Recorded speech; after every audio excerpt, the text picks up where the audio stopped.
Yo, last September 7, 2022, Apple just announced the new iPhone 14 lineup with some upgraded hardwares and softwares, minor camera upgrades for the base iPhone 14, and some major upgrades for the iPhone 14 Pros.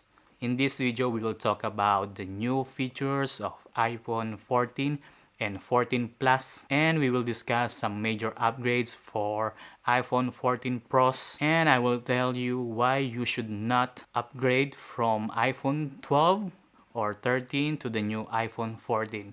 Okay, let's go.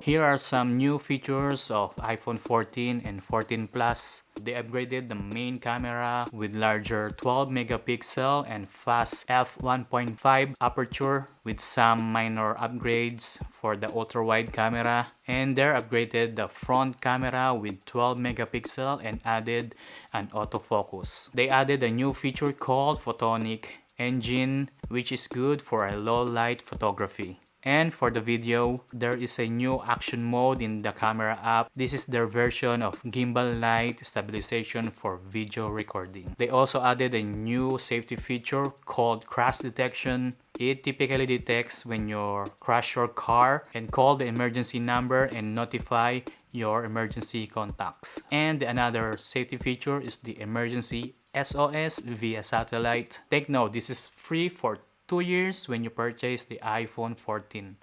In this feature, you can send SOS texts anywhere using the satellite. And here's some bad things for the new iPhone 14 and 14 Plus, because the iPhone 14 and 14 Plus are using the same chip from the last year iPhone 13 lineup, the A15 Bionic chip, which I think is one of the best chip up to this date. Now, for the Pro models, the iPhone 14 Pro and iPhone 14 Pro Max. One of the biggest upgrades from the display. They removed the 5-year-old notch and they replaced it with this capsule-like notch, and they call it Dynamic Island. It can be used or can be customized for notifications. And finally, they added the always-on display. Same with the iPhone 14 and 14 Plus, they also have the crash detection and the emergency SOS via satellite. These iPhone 14 Pros are using the new Apple A16 Bionic chip that they said is the ultimate smartphone chip. And the second biggest upgrade is from the cameras. The main camera now has a 48 megapixel camera, 24mm focal length, fast f1.78 aperture with second generation censorship, optical image stabilization. The ultra-wide has 12 megapixel, f2.2 aperture, and the 12 megapixel 3x telephoto camera with f2.8 aperture. Of course, with photonic engine features. They added 2x telephoto camera. This is from the main 48 megapixel camera. They cropped it to have a 12 megapixel image. And the Pro RAW at 48 megapixel, which they advertise as a photographer's camera.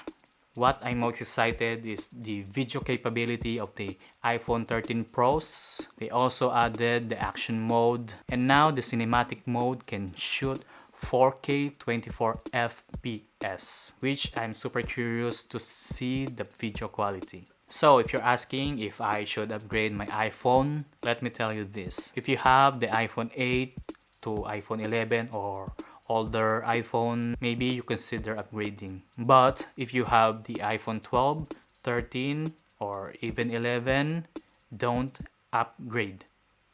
Why?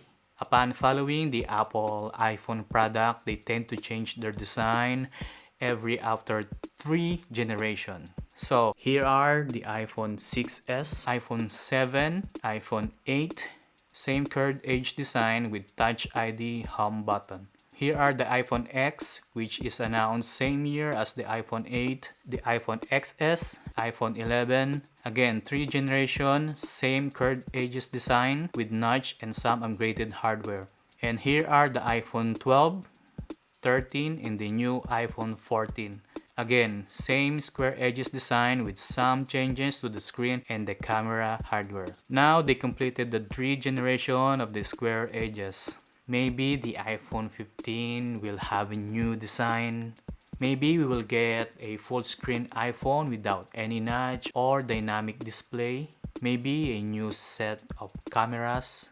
Or maybe we will get an iPhone folded phone. Maybe. So for that reason, I will pass this year iPhone 14 Pros. My iPhone 13 Pro still can't keep up with this 14 Pros from the processor speed, battery life, and even in camera division. I can shoot good photos and shoot 4K videos. So again, if you have the iPhone 11, 12, 13, better to skip this iPhone 14 lineup and wait for the iPhone 15. But if you have the money, well then go ahead and buy one. Okay guys, thanks for watching. If you like this video, please give us a thumbs up and subscribe if you haven't yet. From Niswa Oman, my name is Rosal. Thanks for watching. Bye.